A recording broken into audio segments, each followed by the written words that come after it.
était en complet veston-cravate, maintenant il est en djellaba. Elle était en cheveux, maintenant elle a le voile. Voilà. Ça veut dire que ces gens-là, qui avaient joué la carte de la francision, ont compris que ça n'était peut-être pas ça qui allait gagner. Que probablement, si c'est pas ça qui gagnait,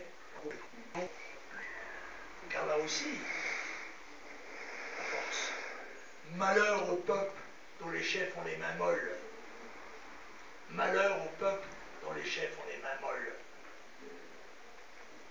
Il faut qu'il y ait un gouvernement. Il faut que la loi soit respectée. Clairement, voilà. Quand les gens sont condamnés à la prison, il faut qu'ils la fassent. Mais il faut qu'il y ait des prisons. Il n'y en a pas. Quand je suis arrivé en 2001, j'étais candidat, j'ai demandé, ne serait-ce que par décence, parce que la loi oblige à la détention, elle n'oblige pas, en particulier les jeunes, à la sodomisation forcée, comme c'est le cas dans nos prisons, mesdames et messieurs. Ne vous faites aucune illusion. D'ailleurs, les sénateurs ont vu ça, ils sont partis en courant. Cachés sur le cul que je ne saurais voir. Voilà. Le jeune homme qui rentre en tôle dans nos prisons, il passe à la casserole. Voilà. C'est comme ça. Or, la loi ne condamne pas à la sodomisation, condamne à la détention. Et le détenu a aussi des droits. On doit être rigoureux avec lui, c'est pas la rigolade, c'est pas le club Méditerranée, mais c'est pas non plus la GN, c'est pas le bagne. Alors j'avais dit, il faut construire 100 000 places de prison. Oh, monsieur, 100 000 places de prison.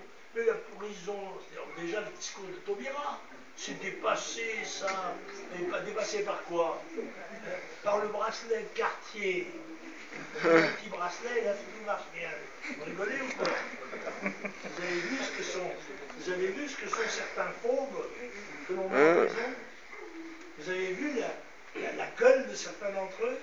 Vous savez de quoi ils sont capables? Or, la première mission de la société, ça n'est pas la régénération des condamnés, c'est la sécurité des citoyens. Oui, les condamnés doivent être traités humainement, sévèrement, mais humainement, dignement.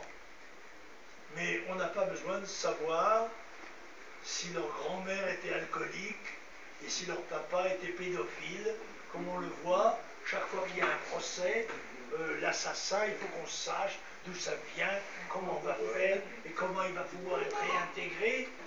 Mais la victime, ou les victimes, elles pourrissent dans des caveaux ou dans des cercueils. Elles n'ont plus leur mot à dire. Et ça, c'est une société qui marche la tête en bas. Car la parole est aux victimes d'abord. La société a d'abord à se soucier de la protection de ses citoyens honnêtes.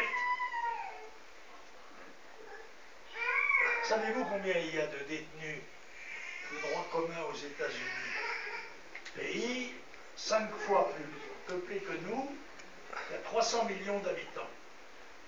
Nous avons 65 000 prisonniers.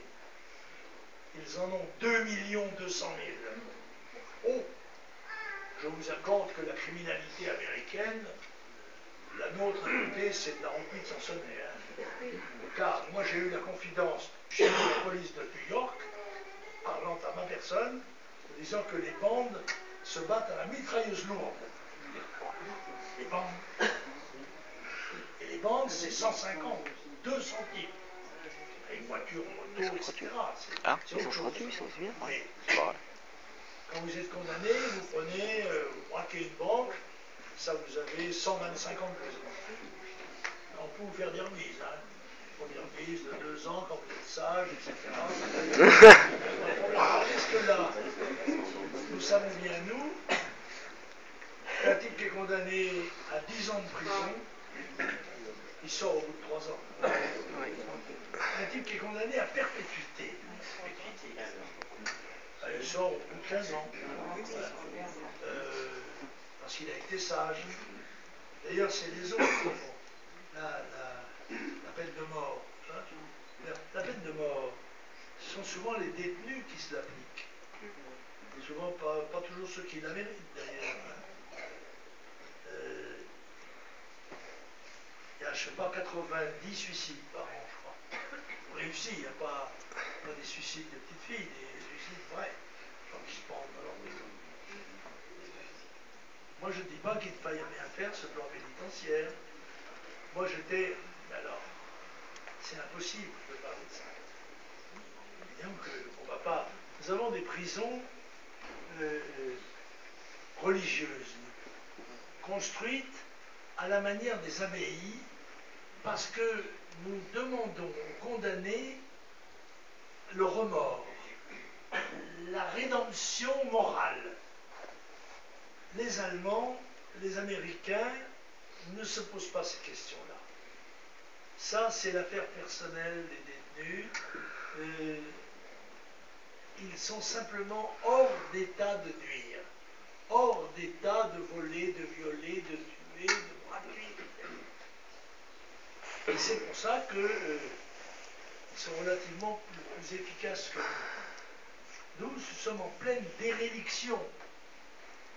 80 000 condamnés français à des peines de prison ferme de moins de 2 ans ne vont pas en prison. Vous imaginez le petit voyou de la Caïra qui rentre à la cité, qui s'est pris 2 ans ferme. Il dit, mais Mohamed, t'es là? Je suis niqué. C'est presque une décoration, là. Attention, c'est la 3e fois qu'il prend 2 ans. Hein. Ça dure. Mais les gens qu'on arrête ont été condamnés 19 fois, 20 fois, 25 fois.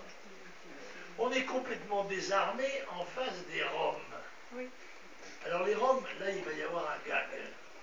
C'est que ces jours-ci, les frontières vont s'ouvrir sur la Roumanie et la Bulgarie.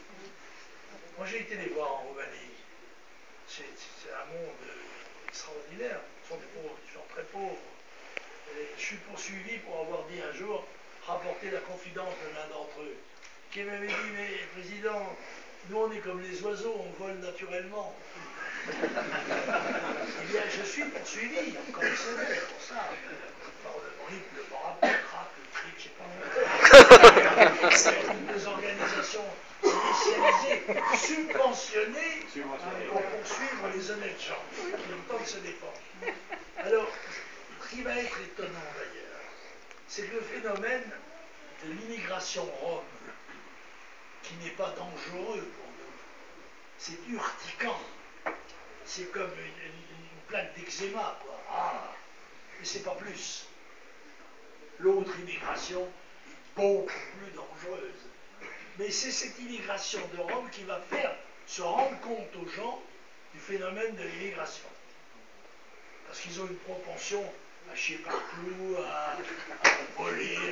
Ils volent d'ailleurs. Alors là, on est complètement désarmés, on n'a pas trouvé de solution. Alors, ils ont des petits garçons, des petites filles, qui ont 8 ans, 9 ans. Ils arrivent à votre table, et ils vous prennent votre portefeuille. Et vous ne pouvez même pas leur foutre une gifle. Si vous leur donnez une gifle, la population s'indignera. Comment? Il a frappé un enfant. Donc qu'est-ce qu'on fait dans ce cas-là? Comment on fait? Eh bien, c'est des gangsters, ils le font avec les gosses, etc. Et la bonne femme, avec son gosse, elle vous pousse le truc sous le nez, et pendant ce temps-là, les autres vous font les poches. Bon, c'est encore une fois très urticant, mais peut-être révélateur. Peut-être révélateur d'un phénomène qui souvent échappe à nos propres compatriotes. Alors, comme je vous l'ai dit tout à l'heure, on ne les voit pas dans la rue pratiquement. Parce que, comme je disais tout à l'heure, Mera, maman, son frère, tous des appartements, gratos, bon, donc ils ne sont pas à la rue. Il n'y a pas de sans-abri d'origine immigrée. Ou alors des pauvres couillons qui se sont tombés de porte, qui ne connaissent personne. Et tous les autres savent d'ailleurs.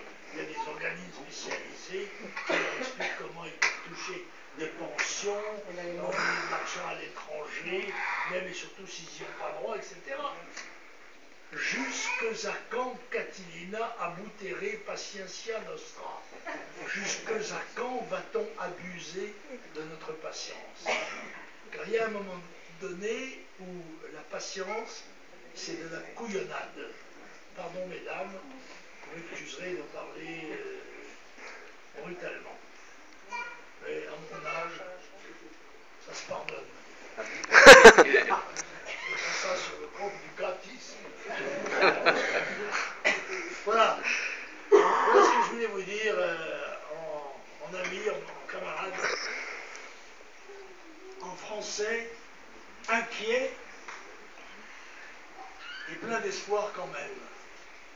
Autrement, je serais chez moi. Hein. Je suis levé ce matin à 6 heures, je serais passé, j'aime bien Épinal, mais d'accord. Il faut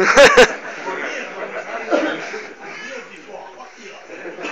Mais je suis très content d'être venu. Hein. Je vais d'ailleurs vous raconter une anecdote qui va vous étonner, car elle m'étonna moi-même. C'était Séguin. Séguin n'était pas de nos amis politiques, c'est le moins qu'on puisse dire. Et un jour, il était président de la commission de défense, et je participais à cette réunion qui était ouverte. Et dans le courant de cette réunion, j'avais eu l'occasion de lui rappeler que nous avions quelque chose en commun, que nous étions tous deux pupilles de la nation. Et puis à la fin de cette réunion, à la surprise de tout le monde, et surtout de M. Léotard, qui était ministre de la Défense, qui regardait ça avec des yeux agrandis encore par ses lunettes, il est venu me raccompagner non seulement à la porte de la salle, non seulement à la porte du bâtiment, mais à la porte de ma voiture. Ce gros ours devait avoir par certains côtés le cœur tendre. Et il y avait des gestes qu'il pouvait avoir. Voilà. Nous n'étions pas tout à fait du même camp que les autres. Voilà. Il y a aussi de ça. Alors, je vous le raconte aussi simplement que je l'ai vécu, car j'ai vécu un certain nombre d'anecdotes de ce type, les unes plaisantes, les autres amères, mais l'essentiel, c'est d'être là. La vie commence toujours demain. La vie commence toujours demain pour ceux qui sont prêts à faire effort, pour ceux qui sont prêts à se battre. Pas forcément se battre avec des fusils, parce que l'enfant dit ouais, fusil où? J'aime mieux, moi j'ai souvent constaté que c'est les gens qui ne parlaient pas qui tenaient les fusils. Et les gens qui parlaient beaucoup, en général, ils étaient partis. Donc, se battre avec nos instruments. Dans le cadre de la République française, nous avons des opportunités. Nous allons nous battre. Je fais une confidence. Il y a passe encore de bâtir, mais planter à cet âge, je serai candidat aux élections européennes. Est-ce que c'est bien raisonnable? Je vais vous dire, confidence pour confidence, que j'y perds de l'argent. Je gagnerai plus avec mes retraites qu'avec mon mandat de député. Mais j'ai une prodigieuse envie de les emmerder.